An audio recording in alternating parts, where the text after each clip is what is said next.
Então, essa última parte, né, que eu nem vou reproduzir aí, que eu vou só comentar com vocês, é como que se faz o tratamento com a psicoterapia reencarnacionista. Então, se baseia em algumas consultas, tá?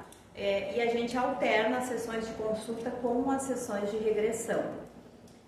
Normalmente, as sessões de consulta são de 1 hora, né, onde se faz inicialmente uma anamnese, se conversa com a pessoa chega, vai explicar, né, qual é a sua versão persona, qual é a sua queixa, né, o que ela está buscando resolver, tá? E aí, a partir daí, a gente vai alternando consultas e regressões no consultório. As regressões são mais ou menos em torno de umas 2 horas, pode ser menos, mas pode chegar até 2 horas. E essas regressões, né, que a gente chama agora de investigação do inconsciente, eu vou falar como regressão para vocês terem um entendimento melhor. Elas vão nos dando a pista da nossa reforma íntima, da nossa personalidade congênita e do que a gente tem que fazer para melhorar isso aí. Então eu venho para buscar curar uma fobia de lugares fechados, digamos assim. Normalmente as primeiras investigações, né, as primeiras regressões, elas vão fazer esses desligamentos, que a gente chama de deslocamento de sintonia. Então a gente vai lembrar alguma vida em que aconteceu algum trauma, mas eu não vou ir só até aquele trauma, eu vou continuar relembrando até chegar ao que a gente chama de ponto ótimo. Então eu vou lembrar que eu subi para o astral, que eu desencarnei, que eu fui tratado, e só neste momento que vai encerrar a regressão. Então eu vou sair me sentindo muito, muito bem, num estado assim de graça, ou o melhor que eu conseguir chegar, é o que a gente chama de ponto ótimo. E aí, após essas primeiras investigações que a gente começa a fazer, né, por benefício dos mentores desse desligamento, as próximas a gente vai vendo, que nem eu falei para vocês, como é que eu era nas vidas anteriores, nas outras cascas que eu tinha, e a gente vai se dando conta que tem muita coisa parecida com o que eu ainda sou hoje. Então aí é a pista da nossa personalidade congênita e do que a gente veio curar, do que a gente veio tratar nessa vida. Então é mais ou menos isso aí, não vou me alongar porque o nosso tempo já encerrou, né? E agora a gente abre então para perguntas, para dúvidas, tá? O pessoal que está me assistindo pelo Meet aí também pode perguntar no chat aí a Angélica vai me passando a pergunta que eles estão fazendo e a gente pode ir conversando sobre isso. Não, aí está gravando. E vai ficar? Sim. Tá. Uhum. Alguém quer perguntar alguma coisa? Vai aparecer onde aqui a pergunta se eles perguntam também? Sim, vai aparecer no chat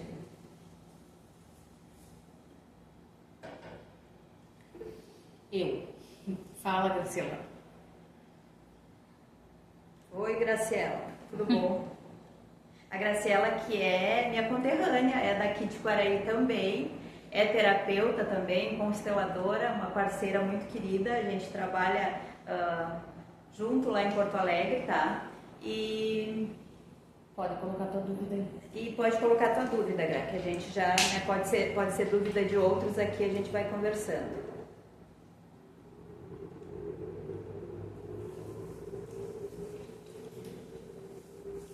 Oi, povo amado da nossa terrinha.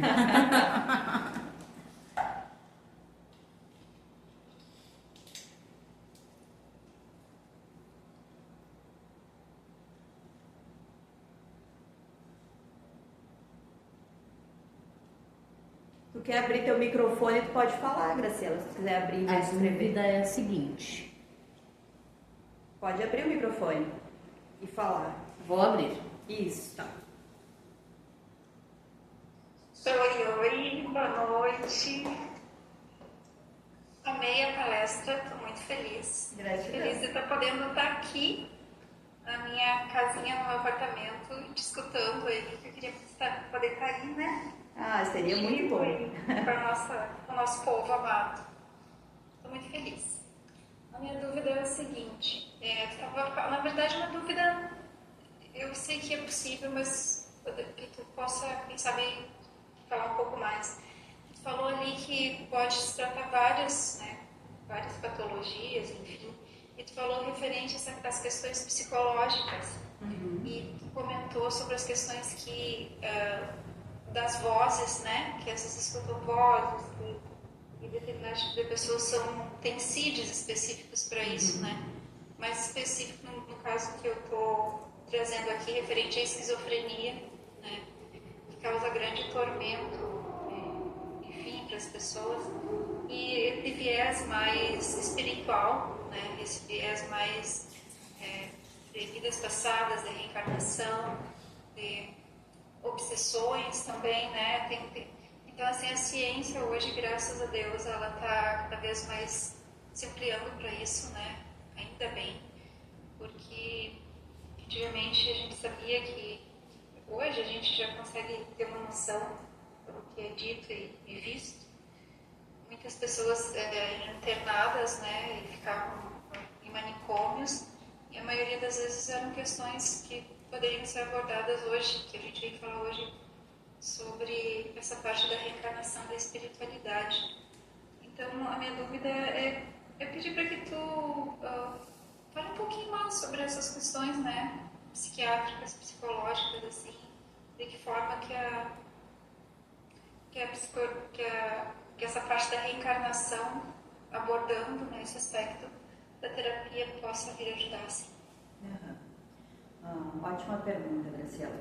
Então, quando existem casos de obsessão, né, que é comum e que a gente percebe, né, no consultório que a pessoa chega e ela ouve vozes, né, ou é mediunidade, né, ou pode ser algum caso de obsessão, né, e até pela energia a gente vai poder perceber, se atentar. Então, se for um caso de obsessão, a gente recomenda que essa pessoa vá numa casa espírita, numa casa espiritualista, né, e faça o tratamento de desobsessão, tá?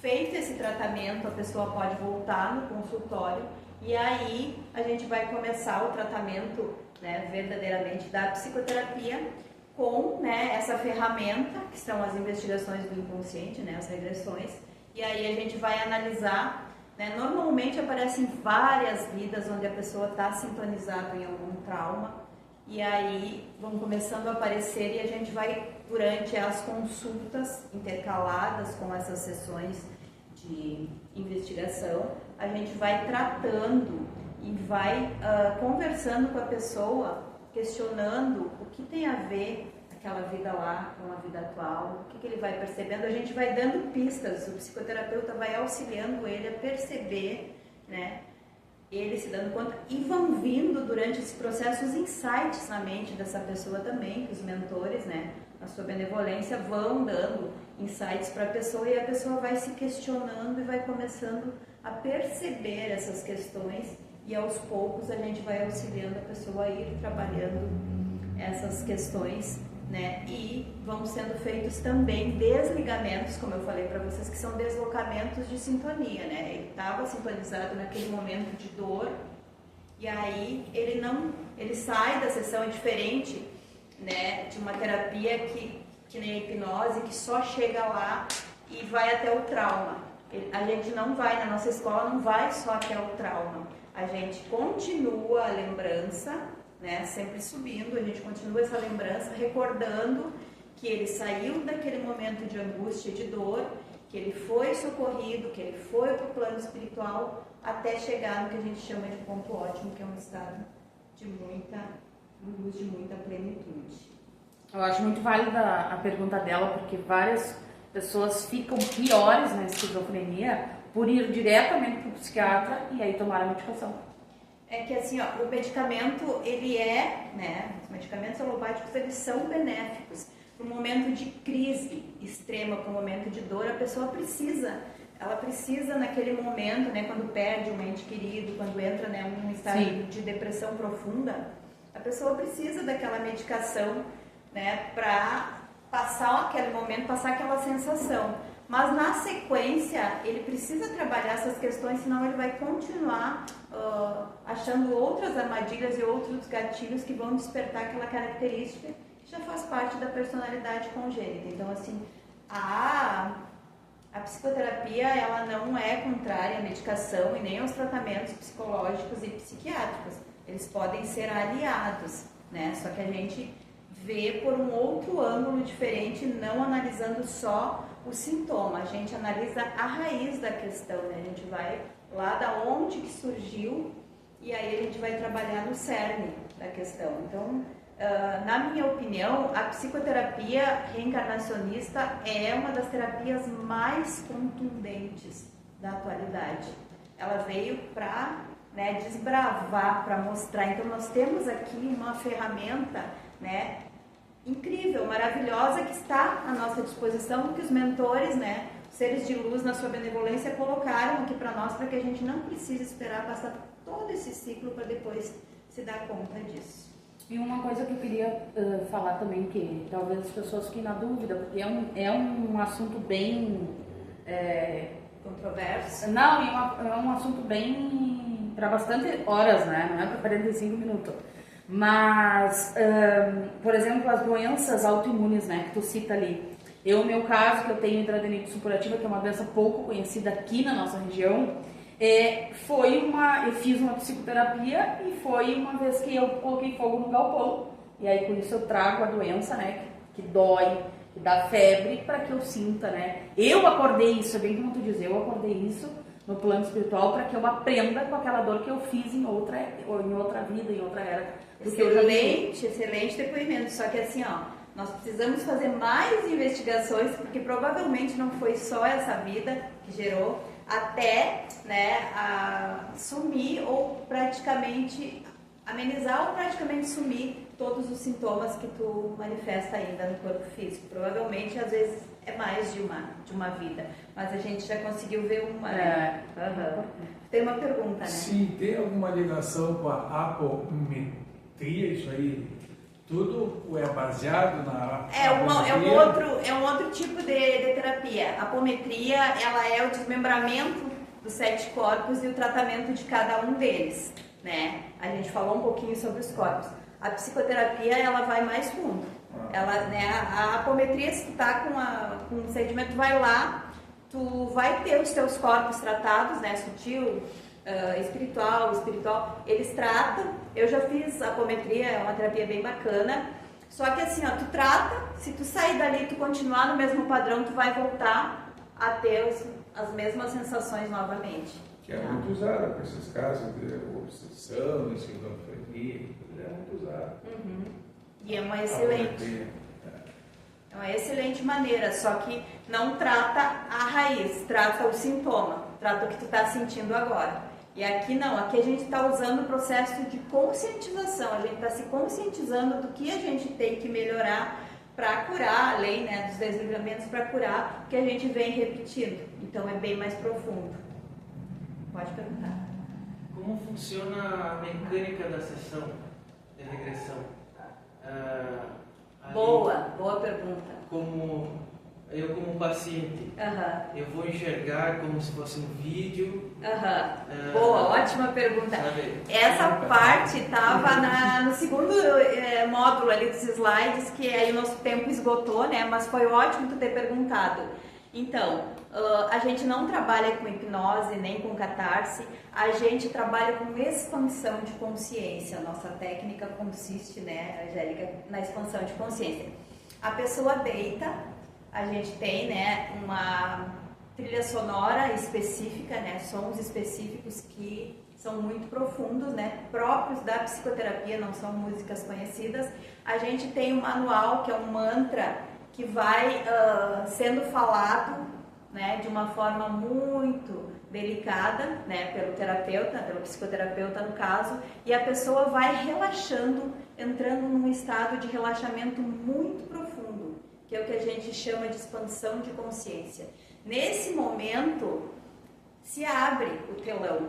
Então, tu passa a ver como se tu estivesse num cinema. Tu pode ser um personagem, daí tu tá te vendo lá no meio do filme, interagindo. Ou tu pode ser um espectador, tu tá lá sentado olhando, mas tu sabe que tu é aquela pessoa lá e aí tu sabe quem são os personagens, às vezes há identificação até de outras pessoas, às vezes não. E aí tu sabe que tu é aquele guerreiro, aquele menino, aquele escravo, aquele feitor, e aí tu vai te dando conta, vai vindo como um download na tua mente, os mentores vão proporcionando esse download e tu vai identificando as cenas. Às vezes tu pode ver como no cinema antigo, flashes, vai vendo flashes e vai montando, a história vai se formando na tua cabeça, né? Falando assim, parece mágico, né, Angélica? Mas é exatamente assim que acontece. E o psicoterapeuta, no caso, vai estar do teu lado, tu nunca vai perder a consciência, tu vai escutar o terapeuta falando, vai saber que tu está no consultório, mas ao mesmo tempo, né, as moléculas se expandiram e tu passa a observar, a ver e a sentir principalmente aquilo ali, porque é uma vida tua, tá dentro do teu inconsciente. Aí tu vai narrando, né? A gente grava normalmente o áudio para a pessoa escutar depois. Eu ainda costumo anotar e aí depois eu passo a cópia para a pessoa. E aí depois na próxima sessão a gente vai conversar. Nesse período entre uma sessão e outra vão surgindo os insights na tua mente e tu já chega com uma série de questionamentos na próxima consulta e aí a gente vai trabalhando aos poucos isso aí. Quase como um sonho ao vivo. Como um sonho ao vivo, exatamente. Exatamente. Ótima pergunta. Uma pergunta para te explicar, né? No caso assim, ó, se hoje eu tô no medo, né? Tô no medo de sair, o medo de começar algo novo, o medo de terminar um relacionamento, o medo de mudar de trabalho, o medo de mudar de cidade, de país. Isso também é um padrão vibracional que pode ser tratado na terapia, né? Na psicoterapia reencarnacionista. Exatamente. Se a gente for fazer, né? For deitar e a gente for fazer as investigações, provavelmente vão vir outras vidas em que tu tinha medo de outras coisas. Tinha várias opções e tu tinha medo. Um trabalho novo, tu tinha medo. Uma viagem, tu tinha medo.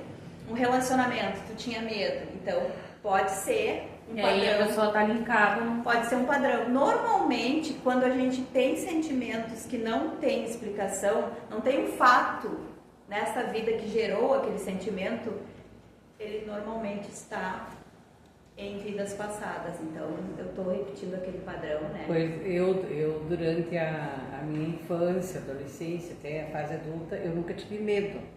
Até antes da pandemia, vamos supor, assim, ó, há uns 8 anos pra cá, eu tenho medo.